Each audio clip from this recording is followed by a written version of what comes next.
Good morning, students. Today we are going to continue with the fourth chapter, that is exogenetic process part 2. The first part means in last online class we have started, right? We have started this chapter. So students, we are going to continue with the fourth chapter. So let us begin. Work of glacier and landform. Now what is glacier? Glacier means where in mountain heavy flow fall, okay, where there is a heavy snow snow मतलब mountain में जो snow गिरता है, right? तो there are two type of snow we can say. One is soft snow, मतलब जो water का water, okay, water एक है रेन के थ्रू आता है, और next is like it comes in the form of snow. So snow also there are two types, like soft snow and hard snow. Soft means snow, ice which is soft, that is known as snow, and ice which is hard, water which is hard, that is known as ice. Okay, so in region where the temperature are generally below freezing point, precipitation is in the form of snowfall. Means जिसका temperature means जो area का temperature below freezing point है, मतलब 0 degree Celsius के नीचे है, right? तो उसका मतलब उसका वहाँ का जो वाटर है, जैसे अपने एरिया, अपने मुंबई में या फिर अपने महाराष्ट्र में वाटर जो गिरता है, that is in the form of rainfall. But in some area where the freezing point is very low, right? तो वहाँ पे व्हाट हैपेंस, स्नोफॉल बीज. Layer of snow accumulate on the earth surface because of snowfall. तो what happen in the surface of the earth, okay, what होता है accumulate मतलब जमा होना, okay, layer of snow accumulate in the earth surface मतलब नीचे जो earth का surface है वहाँ पे बहुत सारे snow जमा होते हैं. The heavy weight of this overlying layers make the snow move along the slope. At the base of the layer the snow starts melting because of the friction and the pressure from above. What happen at the base of the layer, the snow starts melting, मतलब नीचे का जो layer है वहाँ से snow melt होता है, and it comes in the form of water. Glacier starts moving slowly along the slope. तो जो ऊपर से जो माउंटेन से है, what happen, तो ऊपर का जो लेयर है नीचे का, वो क्या हो जाता है, नीचे स्टार्ट मेल्ट होने लगता है, और उसको क्या हो जाता है, स्लाइड होता है, right? It starts moving towards the slope, मतलब नीचे की ओर बहने लगता है. Like the river, a glacier too carries out the work of erosion, transportation and deposition. Like the river, मतलब रिवर की जैसा ही ग्लेशियर भी इरोशन, ट्रांसपोर्टेशन और डिपोजिशन को कैरी करता है. जब वो बोलते ना, it comes in the form of flow, okay, when it starts moving, तो अपने साथ क्या क्या लेके आता है, erosion, transportation and deposition. Now next is erosion work of glacier. Though its velocity is less, the mass of the ice is more, and hence the glacier erodes its own bank and its bed on a large scale. Though its velocity is less, the mass of the ice is more, and hence the glacier erodes its own bank and its beds on a large scale. The erosional work of glacier produces landforms like sarics, arids, horns, U-shaped valleys, hanging valleys and roches mountain on ship backs. तो जैसे ही मतलब erosion, okay, glacier में भी erosion, Erode होता है, right?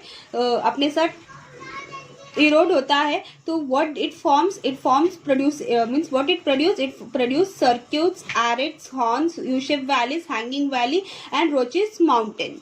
You can see the pics.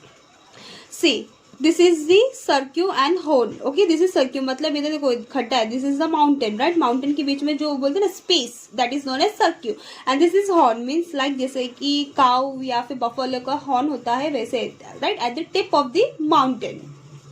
जैसे U shape valley, we shape valley होता है, वैसे ही ये भी यू शेप वैली होता है, right, between two mountains. But क्या है, स्पेस ज्यादा है, लेकिन वी शेप वैली में it behaves a very steep, okay, narrow होता है.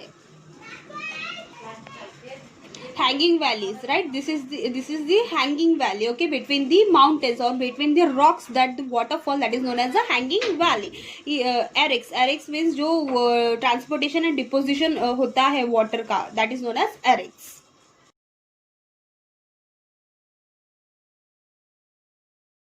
Now, transportation and deposition of glacier.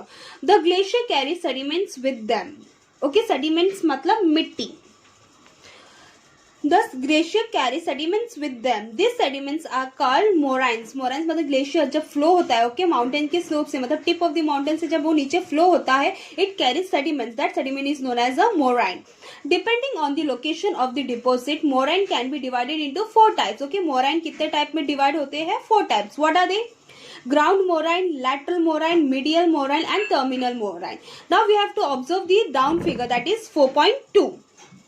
You can see ये क्या है? mountain. Okay, this is the mountain and these are the slopes. Okay, both the side the slopes. Okay, तो ये lateral moraine means दो side से आते हैं. Okay, it comes from the side of the mountain. Okay, when the lateral moraine comes और slope के through, right, और ये जब मिडल में आता है, that is known as a medial moraine. Okay, when two lateral moraine come and join together, वो place को बोलते हैं medial moraine.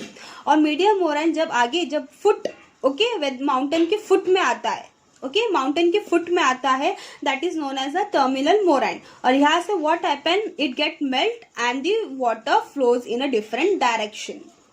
ये समझा? Moraines and the types, moraines and the types. Lateral moraine दोनों साइड से, मतलब this is the mountain strip. Okay, this is a mountain slope. Okay, mountain slope में मतलब दोनों साइड से, देखो ये दोनों साइड से भी माउंटेन, जैसे ये माउंटेन है, राइट, दोनों साइड से लैटरल मोराइन जो मतलब ग्लेशियर, ओके, सेडिमेंट्स नीचे फ्लो होता है, that is known as a lateral moraine. When it meets in the middle, that is known as a medial moraine. And okay, ये medial moraine जब foot of the mountain पे आता है, that is known as a terminal moraine, means जहां पे से ये river flow होता है. It when it get melts and when the river flows. The depositional work of the glacier produces landforms like drumkins and ischia. Drumkins means where the, मतलब ये देखो ये रेती, ओके, मतलब बोलते हैं ना रेती जब जमा होता है, that is known as a drumlins. Okay, and इसका means the depositional, okay, water जब मोराइन में जमा होने के वजह से, इसका मीन्स डिपोजिशनल एंड ट्रांसपोर्टेशन के वजह से जो होता है, that is known as a इस.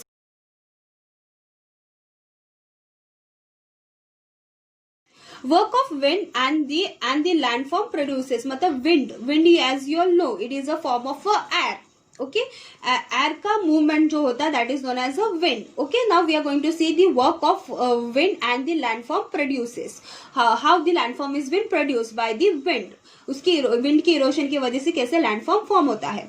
You have learn earlier that the movement of the air is called wind. मतलब मूवमेंट, मतलब एयर का जो मूवमेंट होता है उसको क्या बोलते हैं? Wind. Wind is a gaseous agent of erosion. Wind क्या है? Gaseous agent of erosion. The erosional, transportational and depositional work of wind is more prominent in the desert and the semi-arid region. मतलब क्या है? Depositional मतलब erosional और transportational and depositional work of wind is more prominent in desert. मतलब desert में ज्यादा wind क्यों होता है? Because there is no बोलते ना, there is no trees or buildings or towers to stop the wind. Deserts is very open place, right? तो इस वजह से क्या होता है, डेजर्ट में ज्यादा विंड होता है. और सेमी एरिड रीजन मतलब जहाँ पे बहुत कम बारिश होता है. Okay, where the rainfall is very less. As mechanical weathering occurs on a large scale here, powdered rock and sand separates over a large area. What happens? Mechanical weathering के वजह से जो पाउडर रॉक है, मतलब छोटे छोटे जो पत्थर है, और जो सैंड है, मतलब मट्टी है, वो क्या हो जाता है? स्प्रेड बहुत ज्यादा फैल जाते हैं विंड के वजह से, क्योंकि वो स्टॉप करने के लिए ना ट्रीज है ना बिल्डिंग्स है, nothing is there to stop. So powdered rocks and sands get spread over this wind. There is hardly any obstacle in the transportational work of wind. Sand particles also get transported along with the winds and they are carried over longer distance. मतलब sand particles also get transported, मतलब जो छोटे छोटे जो sand particles है, मट्टी है, okay, छोटे छोटे जो पत्थर के टुकड़े है, it get transported मतलब यहाँ एक प्लेस से दूसरे प्लेस में जाना. किस वजह से? बिकॉज ऑफ द विंड, हवा के वजह से.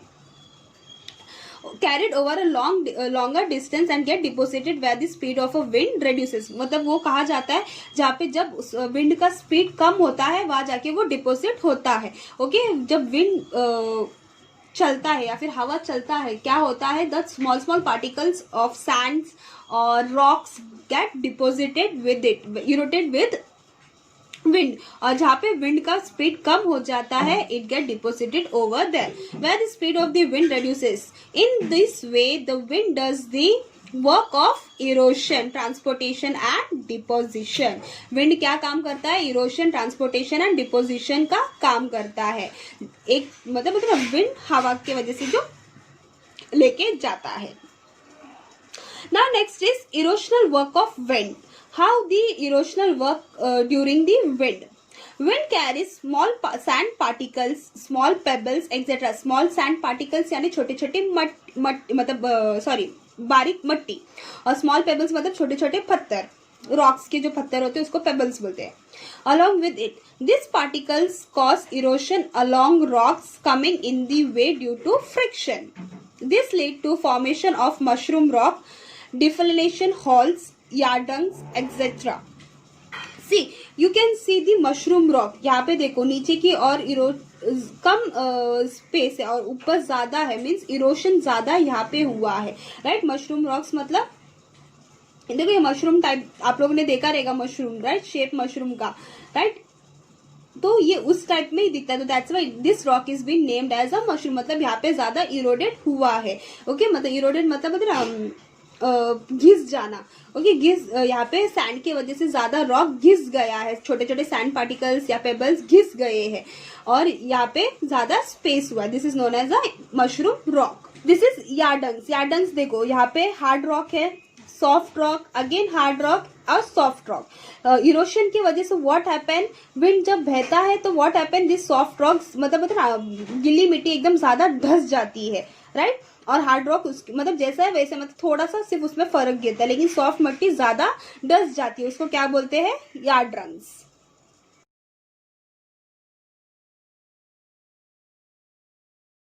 Is depositional work of wind. मतलब क्या क्या डिपोजिट करता है विंड जब हवा बहता है. तो sand particles that blows with the wind are of a different shape and size. Right, जब हवा चलता है यू नेवर नो कि सैंड पार्टिकल्स का शेप क्या है. Some are big, some are small. Right, sand particles ज्यादा बड़ा भी हो सकता है, सैंड पार्टिकल छोटे छोटे पत्थरों के भी होते हैं या फिर एकदम मिट्टी के भी होते हैं.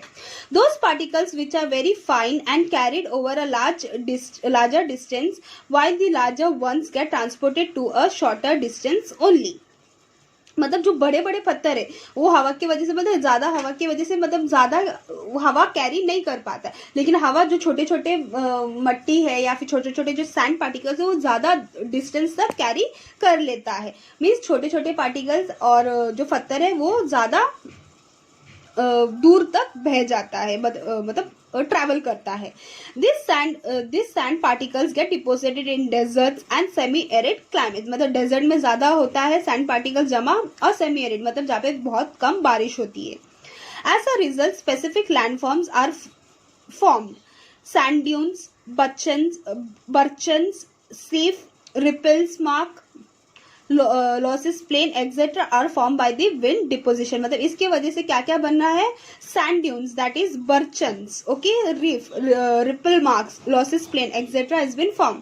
You can see sand dunes. Sand dunes देखो यहाँ पे देखो मतलब मट्टी है, जो मिट्टी है या रेती है वो कैसा हो गया? यहाँ पे जमा हो गया हवा की वजह से. बोलते ना हवा की वजह से क्या हो गया?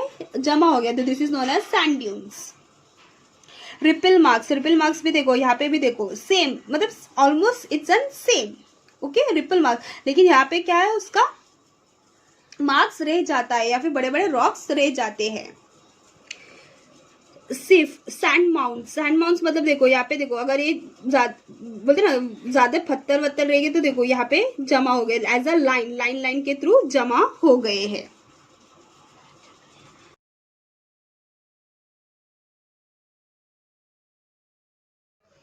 Hope students you have understood this chapter. If you have any doubt, you can ask and clear your doubts, and whatever notes I am giving, please write it as soon as possible. Please don't delay in writing. Yeah, if you have any doubt, please do ask. Okay, take care. Thank you.